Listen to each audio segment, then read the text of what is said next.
Hello बच्चों, MR best education में आप सभी लोगों का एक बार फिर से स्वागत है। आइए आज 10वीं का रसायन लेकर आए हैं आपके सामने पाठ 4, जिस पाठ का नाम है कार्बन तथा कार्बन के यौगिक। इसके कुछ हम महत्वपूर्ण वस्तुनिष्ठ प्रश्नों को देखेंगे जो आपके परीक्षा के लिए बहुत ही महत्वपूर्ण साबित होगा। इस वीडियो को बहुत अच्छे से देखिएगा और समझिएगा। तो पाठ का नाम क्या है हमारा? कार्बन तथा कार्बन के यौगिक।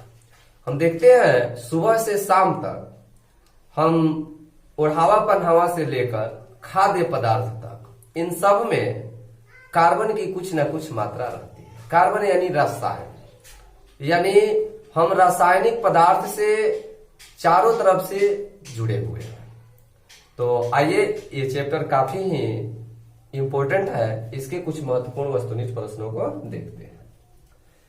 पहला प्रश्न है, हीरा एवं ग्रेफाइट किसका अपरूप है? हीरा एवं ग्रेफाइट किसका अपरूप है? अपरूप का मतलब कोई ऐसा चीज जो कई रूपों में पाया जाता हो। तो बताइए, हीरा और ग्रेफाइट किसका अपरूप है? लोहा का अपरूप है कि मैग्नीशियम का अपरूप है कि कार्बन का अपरूप है कि एल्यूमिनियम का अपरूप है? तो कार्बन का अपरूप होता है। कार्बन के दो महत्वपूर्ण अपरूप यानी कार्बन अन्य रूपों में भी पाया जाता है। कौन कौन सा अन्य रूप है? तो हीरा है और ग्रेफाइट है। तो इसका ऑप्शन क्या होगा? सी होगा। कभी कभी पूछ देता है इनमें से कौन कार्बन के अपरूप है, तो इनमें से कौन? तो याद रखिएगा कार्बन के दो महत्वपूर्ण अपरूप कौन कौन है? हीरा और ग्रेफाइट। चलिए अगला क्वेश्चन देखते हैं। दूसरा है, कोयला किस प्रकार के ईंधन का उदाहरण है? कोयला किस प्रकार के ईंधन का उदाहरण है? नवीकरणीय, अनवीकरणीय कि दोनों? तो नवीकरणीय तो होगा नहीं। नवीकरणीय का मतलब क्या होता है? जो कभी समाप्त न हो, जिसको बार बार पूर्ति किया जा सकता है। और अनवीकरणीय का मतलब जो एक बार समाप्त हो गया तो उसको दोबारा प्राप्त करने में लाखों करोड़ों वर्ष लग जाएंगे। तो कोयला हमारा क्या होगा? कोयला किस प्रकार का ईंधन है? नवीकरणीय कि अनवीकरणीय? तो ये हमारा होगा अनवीकरणीय। चलिए क्वेश्चन नंबर 3 देखिए। वायुमंडल में CO2 की उपस्थिति है। तो CO2 मतलब कार्बन डाइऑक्साइड। हमारे वायुमंडल में कार्बन डाइऑक्साइड की मात्रा कितनी है? तो आप लोग पहले से ही जानते होंगे 0.03%। इसके जगह पर पूछ देता है कि ऑक्सीजन की मात्रा कितनी है? तो 20.99% यानी 21%। ठीक है। यदि नाइट्रोजन का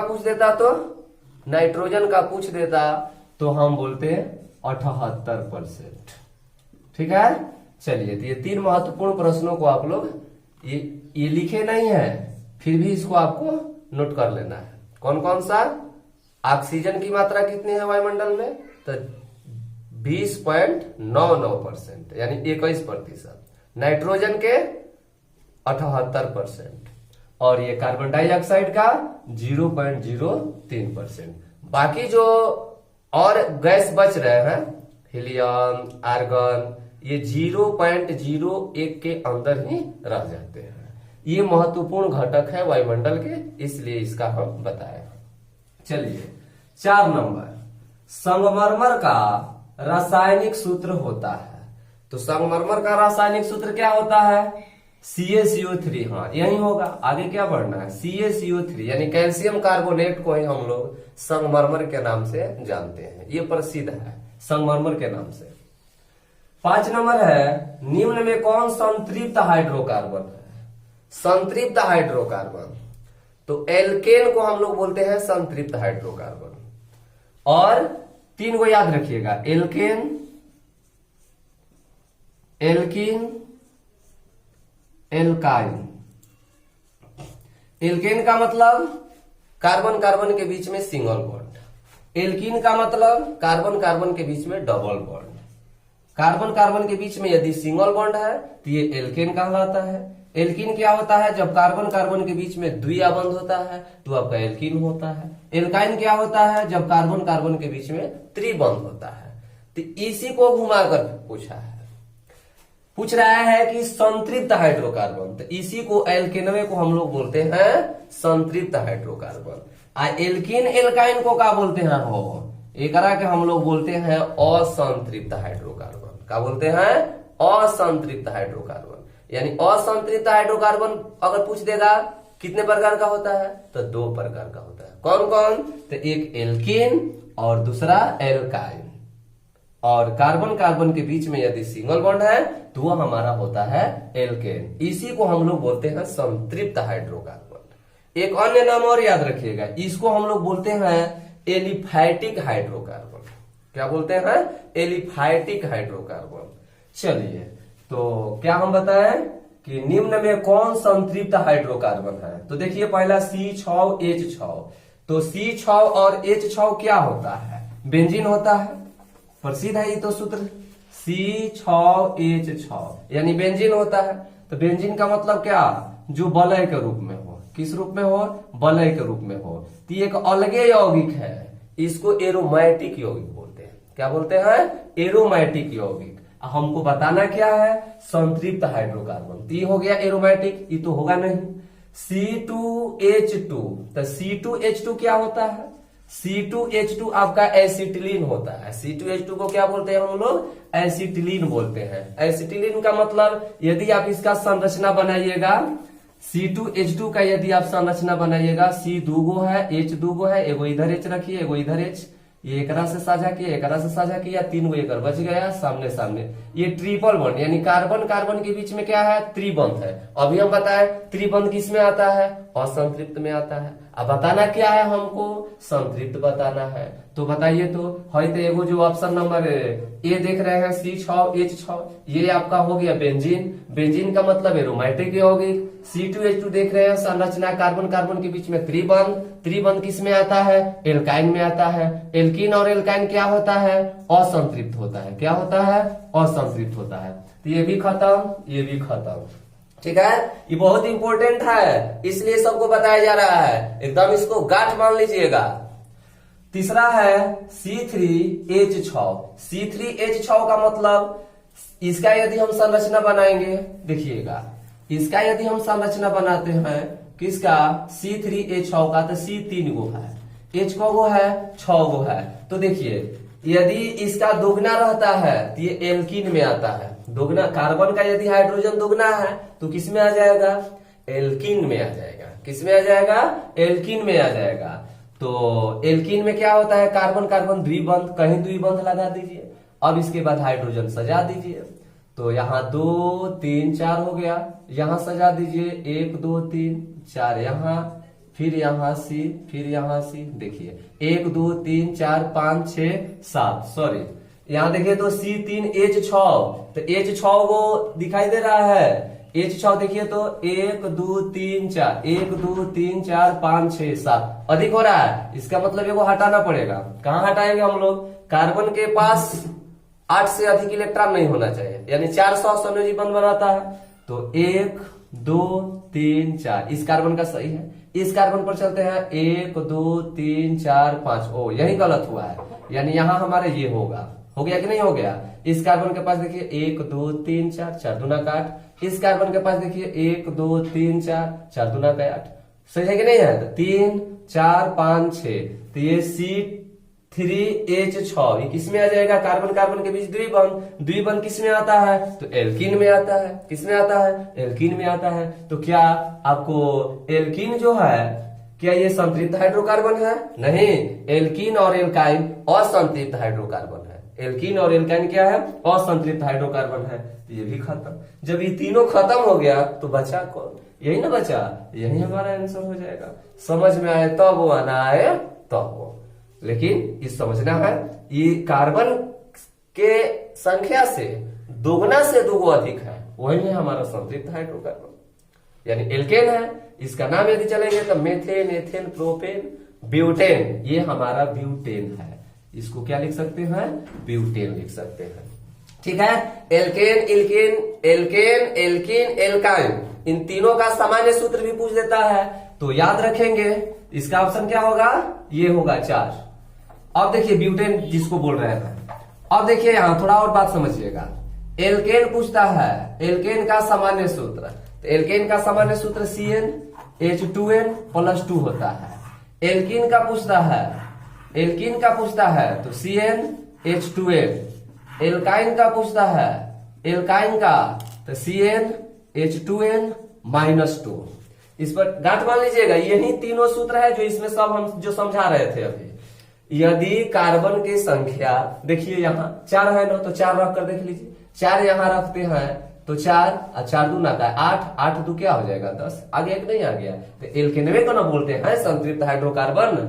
इसमें चलिए भाई बोले देखिए बताए थे ना कि ये आपका एल्कीन है, ये आपका एसिटिलीन है। C2 रखिए, C2 रखेंगे यहाँ तो C2 और यहाँ 2 दूना का 4 और 4 में से 2 गया 2, तो C2H2। ये क्या है C2H2 क्या है एल्काइन है। तो ये हमारा ऑप्शन समाप्त। ये एल्काइन हो गया, ये आपका तो एरोमेटिक तो अलग है। और C3H6 C3H6 को यदि हम देखना चाहेंगे तो इसमें आ जाएगा 3, इसका दोगुना करेंगे तो H6, तो ये एल्कीन में आ गया। तो हई आपका एल्कीन हो गया, हई आपका एल्काइन हो गया, हई आपका एरोमेटिक हो गया, एल्केन वाला हई आ गया कि नहीं आ गया। तो इस पर भी याद रखेंगे, यदि कार्बन के संख्या के दोगुना से 2 यदि अधिक है तो वो एल्केन होगा। कार्बन के हाइड्रोजन यदि दोगुना होगा तो वो आपका एल्कीन होगा, यदि दोगुना से 2 कम होगा तो हमारा क्या होगा एल्काइन होगा। प्रश्न है जैसे चलता है CnH2n + 2, तो इसको हम बोलेंगे एल्केन।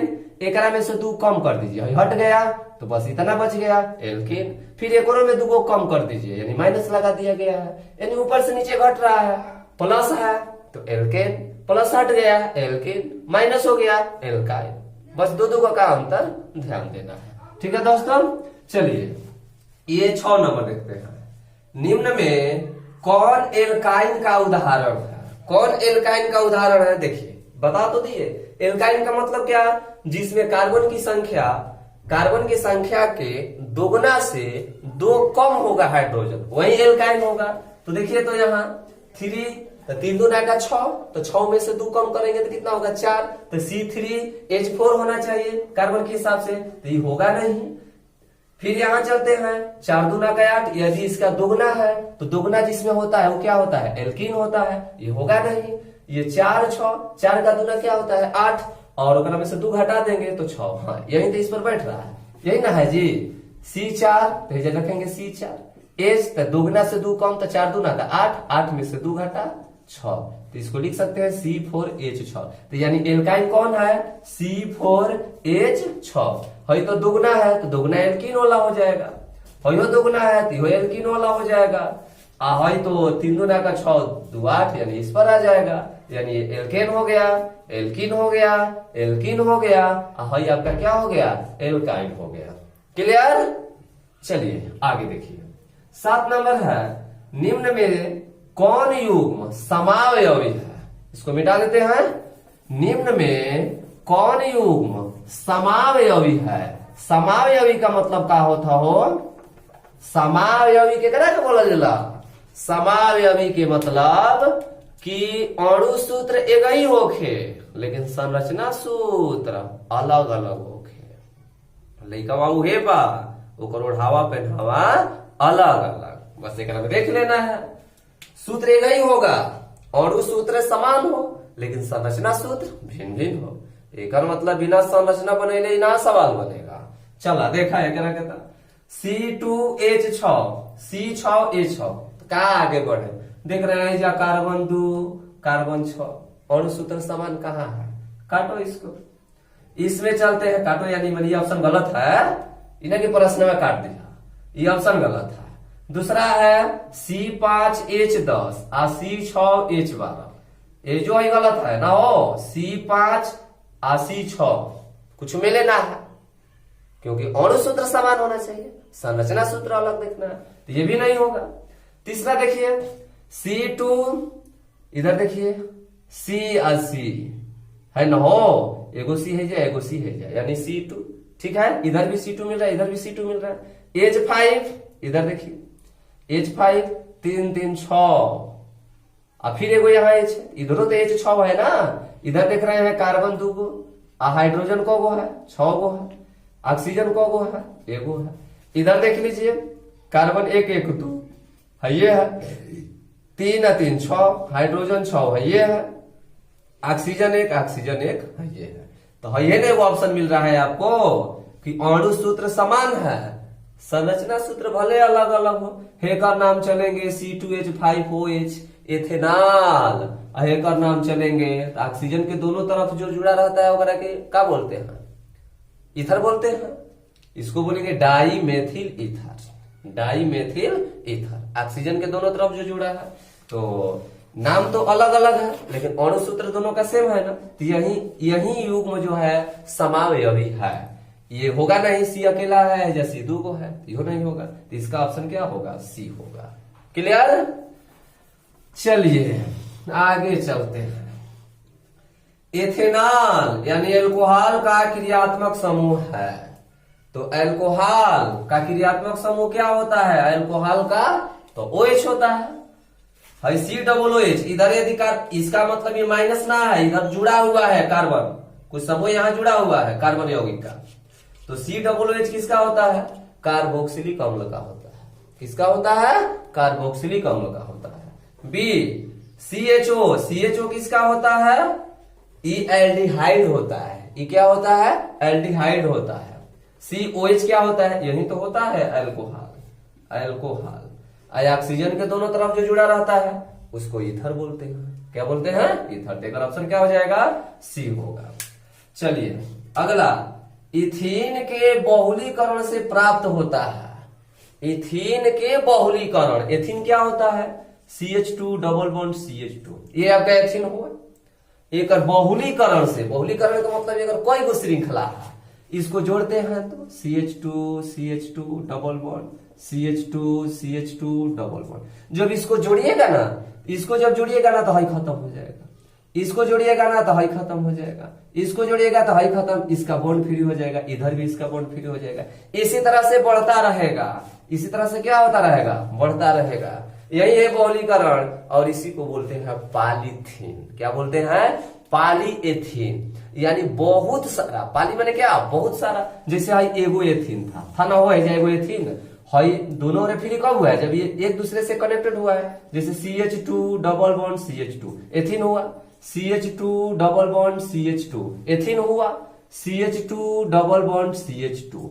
बहुत सारा एथीन है, 1 2 3 4 5 6, जितना बढ़ाइए बढ़ेगा, उसी को पाली बोलते हैं।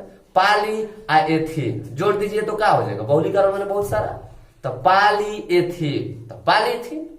जरा का हमनी का भोजपुरिया में क्या बोल रहे, पॉलीथीन पॉलीथीन, तनिका हो एगो पॉलीथीन, तनिका हो दूगो पॉलीथीन। वो पॉलीथीन ना होता है, पॉलीथीन होता है, पॉलीएथीन। बहुत सारा एथीन मिलके क्या बनाता है, पॉलीथीन बनाता है। तो यानी एक दोनों जब जुटेगा तो एक हेनियो फ्री, हई जुट जाएगा तो एक फ्री, हई जुट गया। ये सब इस तरह से, इसी को बोलते हैं पॉलीथीन। तो चलिए ये आपके समझने के लिए था कुछ। तका भाई लेकर, एथीन के बहुलीकरण से क्या प्राप्त होता है, पॉलीथीन।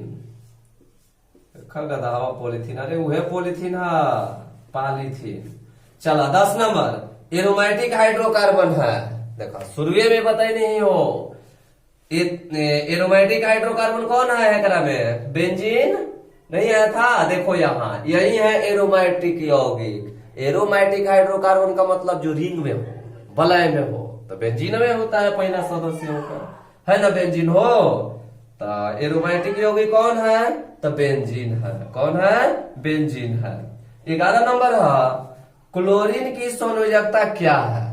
क्लोरीन की संयोजकता क्या है, तो क्लोरीन की संयोजकता कितना होता है, क्लोरीन की संयोजकता कितना होता है भाई, 12 नंबर है। क्लोरीन की संयोजकता 1 होता है, 2 होता है, -1 -2, तो क्लोरीन की संयोजकता 1 होता है। कितना होता है, 1 होता है। ये कैसे पता चलल है, क्लोरीन का परमाणु संख्या कितना होता है, क्लोरीन के परमाणु संख्या 17 होता है। अभी कुल ना याद रहेगा तो थोड़े ना समझ में आएगा।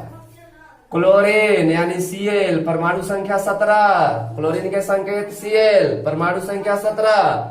एक संयोजकता बताना है तो 2 8 7, ये इलेक्ट्रॉनिक विन्यास हुआ। पहला कक्षा में 2 इलेक्ट्रॉन होता है, दूसरा में 8 होता है, तीसरा में 18, लेकिन 8 2 10 7 17 7 न बच रहा है, तो ये हो गया 7। तो कहीं कहीं ये बचे 7 लिख देते हैं, सोने लगता नहीं।